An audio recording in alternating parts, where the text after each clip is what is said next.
Ladies and gentlemen, boys and girls, welcome back to my YouTube channel. This is Samir and you are all watching a video which is from Chocolate Sam's YouTube channel. Just night late అయింది. Last వీడియోలో మనం మాట్లాడుకున్నట్టే ఇప్పుడు మనం push వర్కౌట్లా chest shoulder complete చేసుకున్నాం, but tricep చేయలేకపోయినాం, అంటే energy లేకుండే. So పొద్దున లేచి నేను బ్యాక్ వర్కౌట్ కంప్లీట్ చేసుకొని మళ్ళీ సాయంత్రం నేను ఆర్మ్స్ చేస్తాను, బైసెప్స్ ట్రైసెప్స్. బట్ నిన్న నేను ప్రీ వర్కౌట్ తీసుకున్నా, అది మీరు చూసి అనుకుంటా లాస్ట్ వీడియోలో. ప్రీ వర్కౌట్ చాలా రోజుల తర్వాత తీసుకున్నా, అది కూడా 2 scoops తీసుకున్నా. 2 scoops తీసుకుంటే రాత్రి 4 అయింది పడుకునే వరకు. అంటే నార్మల్గా ఇప్పుడు షూట్ చేసిన వీడియో ఎడిట్ చేసి మొత్తం పోస్ట్ చేసేసి ప్రైవేట్లో పెట్టేసిన, ఇలా పొద్దున పబ్లిక్ చేద్దామని. సో ఒకటైంది రాత్రి మొత్తం ఎడిటింగ్ అయిపోయేలాగా 2కి అటు ఇటు కొంచెం వాకింగ్ చేసిన, ఒక 5 steps అట్లా కంప్లీట్ చేసుకున్నా నార్మల్గా. 2 తర్వాత మెల్లగా వచ్చి అట్లా పండుదాం అని నార్మల్ ఇక లోపటి యోక్స్ ఉండే, లోపటి గుడ్డ ఏమంటారు అది తిన్నా. అది తిని నార్మల్ ఇప్పుడు పండుదాంలే, మంచిగా స్టమక్ కూడా ఎంటీ లేదు, మంచిగా పడుకుందాం అనేలోగా అటు ఇటు మెస్లీ నిద్ర వస్తుంది, కానీ మళ్ళీ ఏదో కొడి నిద్ర అన్నట్టు లేపేస్తుంది. ప్రీ వర్కౌట్ చాలా అసలు ఉండే, 4 గంటలు పట్టింది నిద్ర. సో 4 గంటలు పట్టినాక మళ్ళీ పొద్దున మొత్తం 4 arms కూడా సోర్ ఉండే, 4 arms సోర్ ఉండే, మొత్తం కుదరలే. సో ఇప్పుడు పోతున్నాం. మధ్యాహ్నం లేచిన, నేను 1ంటికి అట్లా లేచిన. నార్మల్ ఇప్పుడు అన్నం తినేసిన, అండ్ ఇప్పుడు పొటాటోస్ ఉన్నాయి. ప్రీ వర్కౌట్లో తీసుకుంటే ఇప్పుడు ఎగ్జాక్ట్గా 5 అవుతుంది. ఫస్ట్ మనం ఎగ్ వైట్స్ అయితే కంప్లీట్ చేసుకుందాం, అవి లోపలి ఉంటుంది కానీ పోస్ట్ వర్కౌట్లో తీసుకుంటా, ఏం కాదు. మళ్ళీ అది ఫ్యాట్ సోర్స్ కదా బ్రో, మన మజిల్ నీడ్లో ఉంటుంది, నువ్వు పోస్ట్ వర్కౌట్లో ఎందుకు తీసుకుంటావు ఎల్లోస్ అని మీరు అడిగితే ఏం కాదు. 19 బీస్ ఫరక్ ఉంటుంది, ఎప్పుడైనా తినొచ్చు, ఏదైనా తినొచ్చు. కొంచెం కాంప్లికేట్ చేస్తే 0.1%, బట్ ఎప్పుడైనా ఏదైనా తినొచ్చు. సో ఇప్పుడు 5 అవుతుంది ఎగ్జాక్ట్గా. నేను ఎగ్ వైట్స్ తింటాను, ఛాన్స్ ఉంటే అవి కూడా తినేస్తా నాకు ఆకలి అయితే. బట్ పొటాటోస్ ఉన్నాయి మనకి, ఎగ్జాక్ట్గా ఒక 250 grams ఉంటుంది ఆ పొటాటో మొత్తం కట్ చేసినాక తింటే. సో అది తిని జిమ్లో కలుద్దాం. ఇవాళ బ్యాక్ వర్కౌట్ ఉంటుంది, at the same time hands, ఇది పక్క ఇలా కంప్లీట్ చేయాల్సిందే. సో అందుకనే మనం గట్టిగా తినేసిపోతున్నాం, అది ముచ్చట. అండ్ ఇంకోటి చెప్దాం అనుకుంటాను, ఇప్పుడు నేను ఎక్కువ ఎగ్స్ తింటాను. సో లాస్ట్ 3 years నుంచి చేస్తాను నేను జిమ్. 3 years నుంచి చేస్తా అంటే ఇందులో నాకు ఏమర్థమైందంటే, మీలో చూసేటోళ్ళకి కూడా ఒక మిస్కన్సెప్షన్ ఉంటుంది, మాస్ గెయినర్, వే ప్రోటీన్ అట్లా. మాస్ గెయినర్ టెంపరీ రిజల్ట్స్ కోసం అయితే పనికి వస్తుంది. నేను కూడా టెంపరీ రిజల్ట్స్ కోసం 5 kgs అట్లా బకెట్లు తెచ్చుకొని వాడుతుండే, రోజుకు ఒక 2 to 3 scoops అట్లా. నాకు రిజల్ట్స్ వచ్చేటి మంచిగా 65 అట్లా 62 అట్లా పెరిగేటోని, మళ్ళీ టప్పని పడిపోయేటోని. అది వాడటం ఆపేసినాక ఒక 20 days 30 days తర్వాత మళ్ళీ పీకో పోయేటోని. అందరూ చెప్పేటోళ్ళు, ఏంద్రా మళ్ళీ లావైనా మళ్ళీ పీకో పోతాను, అసలు నాకేం అర్థం కాకపోతుండే. సో ఇప్పుడు నేను ఏం చేసినట్టు మాస్ గెయినర్ జోలి పోను అట్లా ఫిక్స్ అయిపోయాను. ఎందుకంటే నాకు end of the day result లేదు, మొత్తం ఫ్యాట్ పుడానైనా మొత్తం ఫ్యాట్ కూడా పోయింది, మనకు మజిల్ ఏం పుడడం కాలేదు. సో ఇప్పుడు నేను కరెక్ట్ డైట్ మెయింటైన్ చేస్తాను. లైక్ ఇప్పుడు గుడ్లు ఎగ్స్ ఎక్కువ తింటాను, రోజుకి వచ్చేసి ఒక 6 to 7 తింటాను నాకు టైం దొరికితే. అండ్ అప్పుడప్పుడు చికెన్ పడుతూ ఉంటుంది. బేసిక్ డైట్, ప్రోటీన్ అయితే మంచిగా నడుస్తుంది అట్లా, ప్రోటీన్ ఇంటెక్. సో నేనేం కంక్లూజన్ ఇద్దాం అనుకుంటాను అంటే, టెంపరీ రిజల్ట్స్ కోసం మాస్ గెయినర్ వాడకండి. ఎండ్ ఆఫ్ ది డే మీకు మజిల్ పెరిగితే అది కొద్ది గొప్ప కొన్ని రోజులు అట్లా మెయింటైన్ అవుతుంది, మీకు ఒక టోన్ కనబడుతుంది మీ ఫిజిక్. మీరు మాస్ గెయినర్ వాడి మొత్తం బల్కీ అయ్యి మొత్తం ఫ్యాట్ పుట్ డౌన్ అవుతారు, 0.1% కూడా మజిల్ పుట్ డౌన్ కాదు. అర్థమవుతుంది కదా, అది ముచ్చట. పోయి మనం డైరెక్ట్ జిమ్లో కలుస్తా. ఇంకేమైనా మాట్లాడుతుంటే మాట్లాడదాం.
పప్పమ్మన్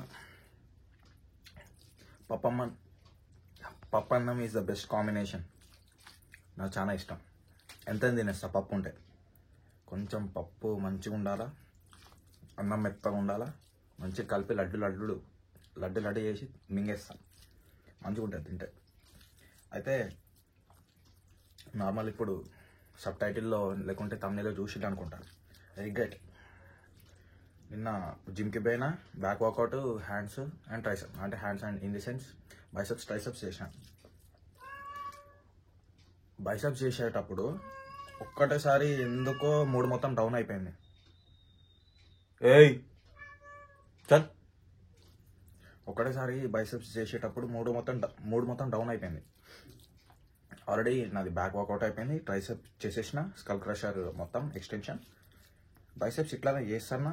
నార్మల్ ఒక్కసారి అద్దంలో చూసుకున్నా, మూడు మొత్తం డౌన్ అయిపోయింది. అసలు నేను ఎప్పటి నుంచి చేస్తాను? 3 years నుంచి చేస్తాను. ఈ 3 yearsలో వచ్చిన బాడీ నాకు ఇదేనా అన్నట్టు చిన్న డిసప్పాయింట్ లెక్క ఫీల్ అయినా.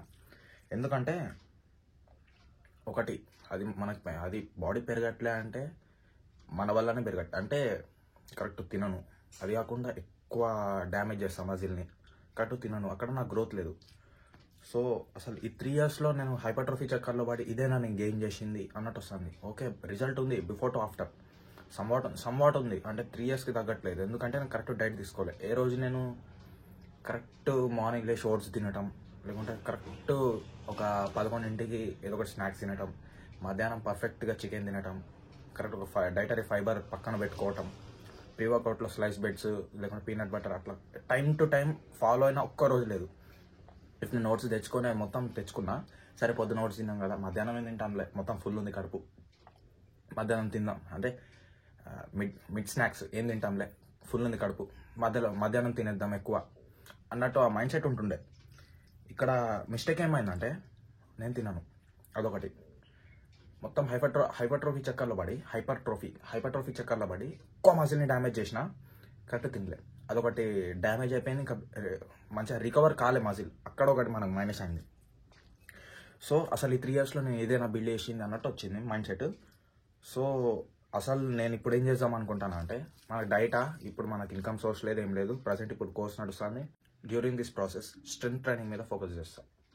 ఇప్పుడు నువ్వు కరెక్ట్ డైట్ లేదంటాను, స్ట్రెంత్ ట్రైనింగ్ మీద ఎట్లా ఫోకస్ చేస్తావు అంటే, ఇప్పుడు నాది వెయిట్ మొన్న చూసుకున్నప్పుడు 60కి వచ్చినా నేను, అంటే చెప్పినా కదా మంచిగా ఎగ్స్ తింటాను అవి తింటాను అని, 60కి వచ్చిన, 60 kgsలోనే ఉంటా, అసలు పెరగను నేను. 60 kgsలో ఉండి నేను పిఆర్లు హిట్ చేస్తా. అంటే ఇప్పుడు నాది బెంచ్ ప్రెస్, నాది గోల్ అండర్ 60 kgsలో 120 kgs లేపాలని ఉంది. ఇది 2 months కాదు, 3 months కాదు, 4 months కాదు, 5 months అయినా నేను బరాబర్ ఇట్లా స్ట్రెంత్ గెయిన్ చేస్తే మళ్ళీ నేను హైపర్ట్రోఫీలోకి దిగుతా. ఇప్పుడు హైపర్ట్రోఫీలో ట్రైన్ చేయాలని, నేను కాంపిటీషన్ ఎక్కాల, స్టేజ్ మీద పర్టికులర్ పోజ్ని హిట్ చేయాలా, టైం లేదు నాకు. మజిల్ బిల్డ్ చేయాలి అనే చక్కగా నేను హైపర్ట్రోఫీ ఎక్కువ డ్యామేజ్ చేసిన మజిల్ని. స్ట్రెంత్ ట్రైనింగ్లో కూడా డ్యామేజ్ అవుతుంది, but end of the day నేను హైపర్ట్రోఫీ చేసినప్పుడు నాకు మజిల్ ఏది, అది నా మిస్టేక్, నేను కరెక్ట్ తీసుకోవాలి డైట్. ఇప్పుడు స్ట్రెంత్ ట్రైనింగ్ చేసుకోను అనుకోండి, ఇక్కడ నాకు మజిల్ పెరగకుండా నాకు పిఆర్ ఇంక్రీజ్ అవుతుంది. నేను ఫలానా వెయిట్లో ఫలానా 3 years చేసిన, ఇట్లానే హిట్ చేసిన అని చెప్పుకోవచ్చు కాదు, నాకు ఇండైరెక్ట్గా సాటిస్ఫాక్షన్ ఉంటుంది. సో స్ట్రెంత్ ట్రైనింగ్ మీద ఫోకస్ చేస్తాను ఇప్పటి నుంచి. వీక్ మజిల్స్ని మొత్తం ప్రయారిటైజ్ చేస్తాం, like erector spine, core muscles, anterior, triceps, ఈ మొత్తం మనం 4 arms మంచిగా బిల్డ్ చేసి పిఆర్లు బ్రేక్ చేయబోతున్నాం. అండ్ మనది గోల్ ఏముందంటే, బెంచ్ ప్రెస్లో 120 kgsలే పట్టాలా, మన స్క్వాట్స్లో 110 kgsలే పట్టాలా, అండర్ 60 kgsలో. అంత ఎక్కువ కాదనుకుంటానా, బట్ ఇప్పుడు మనం తీసుకున్న డైట్కి నేను చూస్ చేసుకున్న పిఆర్ అనేది ఓకే సరిపోతుంది. అండ్ మన డెడ్ లిఫ్ట్లో నాది పిఆర్ 120 kgs. నేను చెప్పినా కదా, పర్టికులర్గా మజిల్ మీద హిట్ చేసేటట్టు ట్రైన్ చేస్తా. ఆల్తుఫాదులే మొత్తం జర్క్ మూమెంట్లు అట్లేమియను. సో ఇందులో మనకు 150 kgs ఉంది. నార్మల్ ఇప్పుడు షార్ట్ టర్మ్ గోల్స్ పెట్టుకోవాలా, డైట్ 200 పడతానంటే అండర్ 60 kgsలో కాని పని. ఇప్పుడు 150 kgs పెట్టుకున్నా, ఏంది dead lift, squats 110 kgs, bench press 120 kgs, straight tune, అది ముచ్చట. అదే మొత్తం రిగ్రెట్గా ఫీల్ అయినా, మొత్తం మూడ్ డౌన్ అయిపోయింది. రాత్రి 8:30 అట్లా వచ్చిన జిమ్ నుంచి రాత్రి 12 వరకు ఉండే రిగ్రెట్. ఎట్లా అయినా ఇప్పుడు ఈ రిగ్రెట్ నుంచి బయటికి రావాలన్నట్టు నేను 1.5 బిర్యానీ ఎక్కించిన, 1.5 బిర్యానీ ప్యాక్. ఎట్లా తినాలా, ఎట్లా చేయాలా, అక్కడ నాకు లెప్టిన్ అనే హార్మోన్ రిలీజ్ కాలే. లెప్టిన్ ఇన్ ది సెన్స్ మనకి చాలు రా బాబు నువ్వు ఎక్కువ తిన్నావు అనే హార్మోన్ ఒక రిలీజ్ అవుతుంది మన స్టమక్ నుంచి, అది రిలీజ్ కాలే. రప్ప ఎక్కించిన. అది ఇప్పటి నుంచి మనం స్ట్రెంత్ ట్రైనింగ్ మీద అయితే ఫోకస్ చేయబోతున్నాం, పిఆర్లు హిట్ చేయబోతున్నాం. అది ముచ్చట. మనకి ఇక్కడ హైపర్ట్రోఫీ ఏమేమి వేరియేషన్స్ చేస్తానో, మజిల్ పెరుగుతుందా లేదా అది మొత్తం మనకు అవసరం లేదు. ఇఫ్ మనకు మజిల్ ట్రైన్ చేయాల్సి వస్తే ప్లేస్మెంట్ తర్వాత మనకు సమ్వాట్ శాలరీ వస్తుంది, అందులోంచి ఎగ్దమ్ బాడీ తీస్తాం. ఈ స్ట్రెంత్ ట్రైనింగ్లో నాకు ఇంజూరీ అయినా పర్లే. ఇప్పుడు నార్మల్గా డైట్ తీసుకోవట్లే, మంచిగా పుష్ చేస్తున్నా అని అనుకున్నా ఇన్ని రోజులు. బట్ పుష్ చేసిన ఎక్కువ డ్యామేజ్ చేసేసిన మజిల్ని, మంచిగా రికవర్ కాలే. ఇఫ్ నేను చేసిన హార్డ్ వర్క్కి కరెక్ట్ డైట్ తీసుకునేది ఉంటే అరౌండ్ 85 అట్లుంటుండే నేను కేజెస్. ఎందుకంటే మనం ఎంత డ్యామేజ్ చేస్తాం దానికి తగ్గట్టు మంచిగా డైట్ తీసుకుంటే ఎట్లా పెరగాలో అట్లా పెరుగుతుంది బాడీ. బట్ మనం డైట్ తీసుకోలే, అది వేరే విషయం. ఇప్పుడు మనం స్ట్రెంత్ ట్రైనింగ్లో పోయి మనం ఒక కరెక్ట్ మేనర్లో కరెక్ట్ ఒక ప్రోటోకాల్ ఫాలో అవ్వకుండా పోతే ఏం కాదు. బట్ మనం డైట్ తీసుకోమంటే ఎక్కువ మరీ అంత అథ్లెట్ లెక్క తీసుకోం, జస్ట్ అట్లా ప్రోటీన్ ఇంటేక్ నడిపిస్తాం, ఎగ్స్ నుంచి, చికెన్ నుంచి. But normal carbohydrates like complex rice నుంచి, గుడ్ ఫ్యాట్స్ గురించి ఘీ అండ్ పీనట్ బటర్ నుంచి. పీనట్ బటర్ ఒమేగా 6 ఉంటుంది. సంవాడు తీసుకుంటాం, ఎక్కువ తీసుకో. అది ముచ్చట. మనం మ్యాక్రోస్ని ప్రయారిటైజ్ చేస్తాం, అది డైట్. అండ్ బై ఛాన్స్ మనకి ఇంకా ఛాన్స్ ఉంటాయి, ఫిష్ ఆయిల్, మల్టీవిటమిన్స్ అది తెప్పించుకుంటాం, అదే డైట్. అందరు తీసుకునేదే, బట్ వాళ్ళు ఫ్యాన్సీ తీసుకుంటాం, మనం బేసిక్ తరపు నుంచి తీసుకుంటాం. సో ఇఫ్ నేను హెవీగా పోయి నాకు ఇంజురీ అయినా నాకేం కాదు, అది నేను ఒక సక్సెస్ లెక్కన ఫీల్ అవుతా. ఇప్పుడు అస్సలు ఏం లేకపోయినా ఇప్పుడు నేను స్ట్రెంత్ ట్రైనింగ్లోకి దిగినాక ఇప్పుడు నా చెస్ట్ ప్రెస్, నా PR 80 kgs along with rod 20 kgs, 30. నా పిఆర్ అంటే 6 reps వస్తుండే. 1 rep max ఎప్పుడు చేయలే నేను. 1 rep max నాకు తెలిసి 100 వస్తుంది అనుకుంటా అప్పుడున్న ఫామ్లో. సో ఇప్పుడు లేదు, మన ఫామ్లో కరెక్ట్ డైట్ తీసుకోవట్లే. 120 kgs is a small thing నన్ను అడిగితే. ఎందుకంటే మనం పర్టికులర్గా ఇందులో ఫోకస్ చేసినామా అంటే ఈజీగా పడవచ్చు. అండ్ స్క్వాట్స్లోనే నేను మొన్న 58 kgs అంటే ఒక ఫామ్లో ఉండే, కరెక్ట్ మంచిగా డైట్ తీసుకుంటుండే, మంచిగా క్యాలరీ ఇన్ క్యాలరీ అవుట్ మంచిగా అవుతుండే, మంచిగా ఒక ఫామ్లో ఉండే మెటబాలిక్ రేట్ అనేది. 58 or 59 kgs ఉన్నప్పుడు నేను అటు 40 ఇటు 40 మళ్ళీ 2.5 85 kgs 7 or 8 reps చేసిన ఇన్ ఏ హైపర్ట్రోఫీ మేనర్. అంటే కంట్రోల్డ్ రెప్స్ కాదు, లైక్ ఇప్పుడు గ్లూట్స్ని టార్గెట్ చేసుకుంటా వెనకకి కొంచెం హిప్ వెనక పోనిచ్చి అట్లా లేబట్టినాం. అండ్ అందులోనే ఇప్పుడు మనం 85 kgs లేబట్టిన వాళ్ళం. ఇప్పుడు మనం పర్టికులర్గా టార్గెట్ పెట్టుకుంటున్నాం. అండ్ మనకు చాలా రికవరీ అవసరం మన మజిల్కి. వీక్లో ఒక 3 to 4 days పోయినా మనం మిగతా 3 days మంచిగా దబాయించి కొట్టి రెస్ట్ ఇస్తాం. మనకి ఎండ్ ఆఫ్ ది డే మనకి ఇప్పుడు యాప్స్ వద్దు, కట్టింగ్లు వద్దు, గట్టిగా వెయిట్లు లేబట్టాలా, స్ట్రెంత్ ఇంక్రీజ్ చేసుకోవాలి, పిఆర్లు కొట్టేయాలి. ఐ హోప్ మీకు ఈ వీడియో ద్వారా నా గోల్ ఏందో అర్థమైంది అనుకుంటాను. వేరే వీడియోలో కలుద్దాం. Till then love you all, good bye. ఇదొకటి చిన్న రిగ్రెట్ ఉండే, ఓవర్కమ్ అయిపోయినాం. మనం ఒక సొల్యూషన్ ఎత్తుక్కున్నాం. మన పోయే దారిలో మనకి ఒకవేళ ప్రాఫిట్ లేకుంటే వేరే దారి ఎంచుకోవాలి మనకు ప్రాఫిట్ ఉండడానికి. సో ఇది ముచ్చట. ఇంకో వీడియోలో కలుద్దాం. This is chocolates and fish మిల్లింగే. నేను తినేది ఉంది, ఇంకా తినలే. Love you all, good bye. Love you all.